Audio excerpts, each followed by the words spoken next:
नमस्कार। इस विशेष समाचार बुलेटिन में आप सभी का स्वागत है। मैं हूं निखिल और मेरे साथ है मेरे सहयोगी शरद। और आइए देखते हैं क्या है इस समय की हेडलाइंस। मध्य प्रदेश के इंदौर में आज से 3 दिवसीय प्रवासी भारतीय दिवस सम्मेलन की होगी शुरुआत। प्रधानमंत्री नरेंद्र मोदी सोमवार को सम्मेलन का करेंगे उद्घाटन। एक स्मारक डाक टिकट भी किया जाएगा जारी।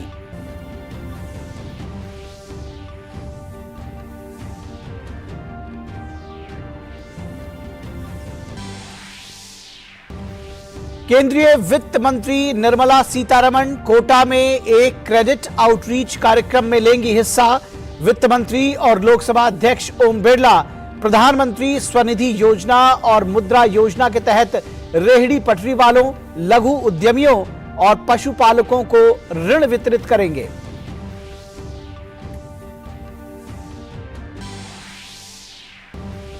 गुजरात में आज से अंतर्राष्ट्रीय पतंग महोत्सव की शुरुआत। गुजरात के राज्यपाल आचार्य देवव्रत अहमदाबाद में साबरमती रिवर फ्रंट पर करेंगे महोत्सव का उद्घाटन। एक सप्ताह तक चलने वाले आयोजन की थीम G20 के विषय एक पृथ्वी, एक परिवार, एक भविष्य पर है आधारित।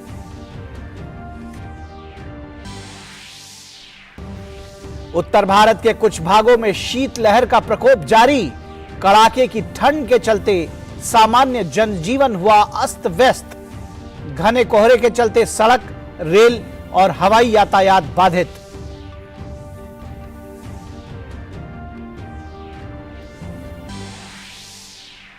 और अंतर्राष्ट्रीय खबरों में चीन ने कोविड-19 महामारी के कारण अंतर्राष्ट्रीय यात्रियों पर 3 साल से लागू प्रतिबंध समाप्त करते हुए अपनी सीमाएं खोली। चीन में प्रवेश करने वाले यात्रियों को अब नहीं रहना होगा क्वारंटीन। खेल की खबरों में श्रीलंका के खिलाफ 3 T20 मैचों की सीरीज पर भारत ने 2-1 से किया कब्जा। राजकोट में कल खेले गए तीसरे मैच में दर्ज की धमाकेदार जीत।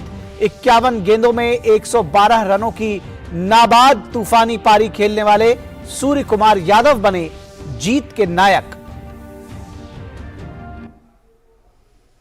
और आइए खबरों को अब विस्तार से देखते हैं। देश का हृदय स्थल मध्य प्रदेश 17वें प्रवासी भारतीय दिवस सम्मेलन के लिए तैयार है। 17वां प्रवासी भारतीय दिवस सम्मेलन आज से इंदौर में आरंभ होने जा रहा है। 3 दिन तक चलने वाला यह सम्मेलन 10 जनवरी को संपन्न होगा। प्रधानमंत्री नरेंद्र मोदी सोमवार को इस सम्मेलन का औपचारिक उद्घाटन करेंगे, जबकि राष्ट्रपति द्रौपदी मुर्मू सम्मेलन के समापन सत्र की अध्यक्षता करेंगी तथा प्रवासी भारतीय सम्मान प्रदान करेंगी। सम्मेलन के 3 खंड होंगे। आज युवा प्रवासी भारतीय दिवस का उद्घाटन युवा कार्यक्रम और खेल मंत्रालय के साथ साझेदारी में होगा। केंद्रीय मंत्री अनुराग सिंह ठाकुर की अध्यक्षता में सम्मेलन के शुरुआती सत्र में नवाचार और नई प्रौद्योगिकी में प्रवासी युवाओं की भूमिका पर चर्चा होगी। इस सत्र में मध्य प्रदेश के मुख्यमंत्री शिवराज सिंह चौहान मुख्य अतिथि होंगे। वहीं विदेश मंत्री एस जयशंकर और ऑस्ट्रेलिया की सांसद सुश्री जेनेटा मैस्करहानिस आज सत्र को संबोधित करेंगी। 17वें प्रवासी भारतीय दिवस सम्मेलन का विषय है प्रवासी अमृत काल में भारत की प्रगति में विश्वसनीय भागीदार। लगभग 70 विभिन्न देशों के 3500 से अधिक प्रवासी सदस्यों ने प्रवासी भारतीय दिवस सम्मेलन के लिए पंजीकरण कराया है। सूरीनाम गणराज्य के राष्ट्रपति चंद्रिका प्रसाद संतोखी प्रवासी भारतीय सम्मेलन में शामिल होने के लिए मध्य प्रदेश के इंदौर पहुंच चुके हैं।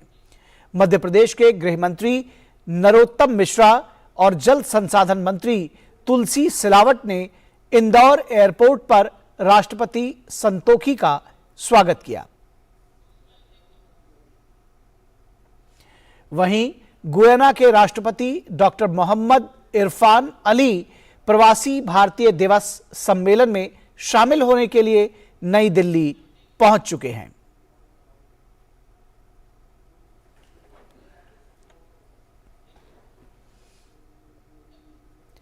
और अब आइए देखते हैं डीडी प्रीमियर्स।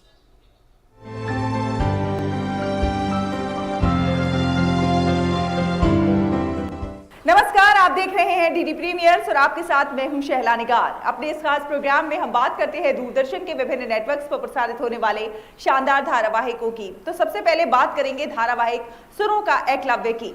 इस धारावाहिक में आज आपको देखने को मिलेगा कि तमाम प्रतियोगियों ने संगीत जगत के दिग्गजों को दी है सुरीली श्रद्धांजलि।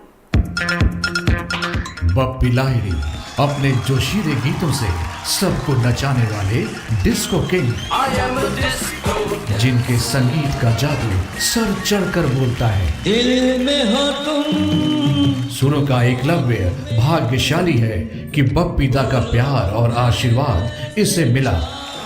सुरों का एकलव्य, लेट्स डांस एवरीबॉडी। जलता है जिया मेरा भीगी भीगी रातों में आजा। इसलिए स्टैंडिंग ओवेशन दे रहा हूँ। एक सांस पे जो गाया ना, जलता है, जो रिपीट किया, वो ट्रिकी गाना है। Thank you so much. Very good. बहुत दिन बाद एक रफी साहब का वॉइस सुन रहा हूँ। मैं दिल से मैं तुमको आशीर्वाद देता हूँ। अखियों को रहने दे। भारत में ऐसा शो नहीं है जिसका नाम है सुरों का एकलव्य। तो देखते रहिए धारावाहिक सुरों का एकलव्य हर शनिवार और रविवार रात 8 बजे डीडी नेशनल पर। धारावाहिक स्वराज की, जी हां, अंग्रेजों से लोहा लेते हुए आजादी के लिए अपनी जान न्यौछावर करने वाले नायक नायिकाओं की वीर गौरव गाथा को देखिए आप धारावाहिक स्वराज में। हमारे स्वर्गवासी पिताश्री महाराज भूरे सिंह का सपना था भूखंड के सभी प्रांतों पर हाथरस का नियंत्रण। हाथरस वॉर की तैयारी कर रहा है। अगर तुम लोगों ने सरेंडर नहीं किया तो हम तुम्हारे फोर्ट को चूर चूर कर देंगे। And we would kill you all। Bharat के जाट हर उपहार को दोगुना करके लौटाते हैं।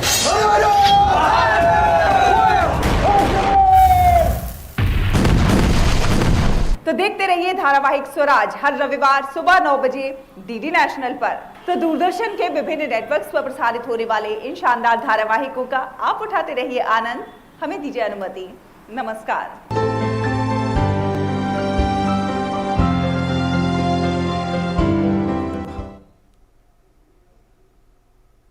और खबरों के सफर को बहाल करते हैं। केंद्रीय वित्त मंत्री निर्मला सीतारमण आज राजस्थान के कोटा में क्रेडिट आउटरीच प्रोग्राम में हिस्सा लेंगी। वित्त मंत्री और लोकसभा अध्यक्ष ओम बिरला प्रधानमंत्री स्वनिधि योजना और मुद्रा योजना के अंतर्गत दशहरा मैदान में रेहड़ी पटरी दुकानदारों, छोटे कारोबारियों और मवेशी पालकों को ऋण का वितरण करेंगे। ओम बिरला कोटा बूंदी संसदीय क्षेत्र से सांसद हैं। गुजरात में आज से अंतर्राष्ट्रीय पतंग महोत्सव शुरू हो रहा है। गुजरात के राज्यपाल आचार्य देवव्रत आज अहमदाबाद के साबरमती रिवर फ्रंट पर इस महोत्सव का उद्घाटन करेंगे। इस अवसर पर मुख्यमंत्री भूपेंद्र पटेल और राज्य के पर्यटन मंत्री मुलू बेरा भी मौजूद रहेंगे। अंतर्राष्ट्रीय पतंग महोत्सव को अहमदाबाद के अलावा गुजरात के कई शहरों में आयोजित किया जा रहा है। इस बार महोत्सव का विषय G20 पर आधारित एक पृथ्वी, एक परिवार, एक भविष्य होगा। गुजरात पर्यटन विभाग इस महोत्सव का आयोजन कर रहा है। उत्तर भारत के कुछ भागों में कोहरे और शीतलहर का प्रकोप जारी है। घने कोहरे, बर्फीली हवाओं और गिरते तापमान से आम जनजीवन अस्त व्यस्त है। दिल्ली, उत्तर प्रदेश और पंजाब समेत कई राज्यों में ठंड बढ़ गई है। दिल्ली और राष्ट्रीय राजधानी क्षेत्र में अगले कुछ दिनों तक घना कोहरा छाए रहने के आसार हैं। दिल्ली एनसीआर में तापमान गिरने के साथ ही ठंड और ठिठुरन से लोग परेशान हैं। साथ ही कोहरे की चादर भी पैर पसारने लगी है। देश के कई राज्यों में आज सुबह ठंड के साथ सड़कों पर घना कोहरा छाया रहा। विजिबिलिटी कम होने का असर वाहनों की रफ्तार पर पड़ा है। घने कोहरे ने यातायात के सभी साधनों को प्रभावित किया है। शनिवार को दिल्ली हवाई अड्डे पर यात्रियों के लिए कोहरे का अलर्ट जारी किया गया।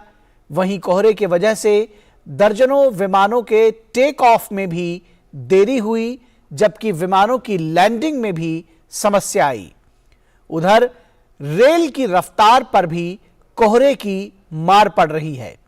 कई रेलगाड़ियां अपने निर्धारित समय से देरी से चल रही हैं, जिसकी वजह से यात्रियों को बड़े पैमाने पर असुविधा हो रही है। वहीं बिहार में ठंड के कारण जनजीवन अस्त व्यस्त है। कड़ाके की ठंड के कारण स्कूलों में छुट्टियां बढ़ा दी गई हैं।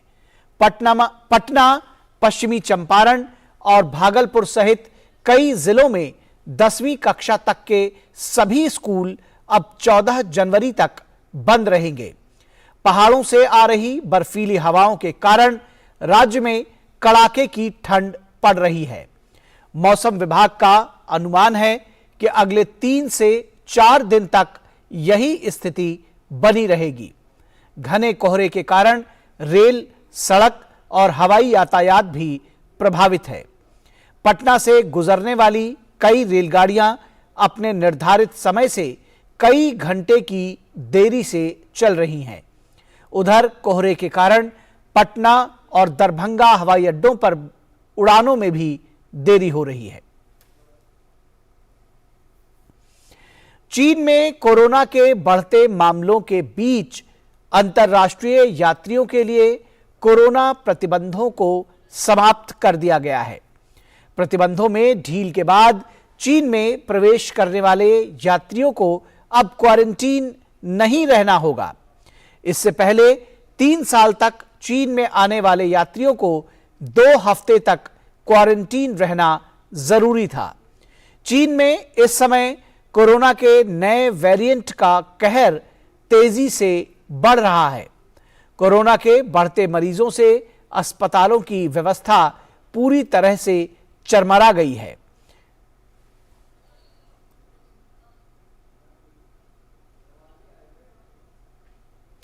और खबर क्रिकेट के मैदान से।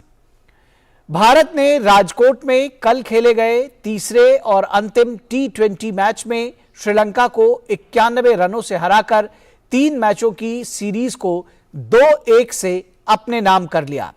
इससे पहले भारतीय कप्तान हार्दिक पांड्या ने टॉस जीतकर पहले बल्लेबाजी करने का फैसला किया। टीम इंडिया ने पहले बल्लेबाजी करते हुए 20 ओवरों में 5 विकेट पर 228 रन बनाए। जवाब में श्रीलंका की टीम 16.4 ओवर में 137 रनों पर ढेर हो गई। तो इस समाचार बुलेटिन में बस इतना ही। हमारी पूरी टीम को दीजिए इजाजत। नमस्कार।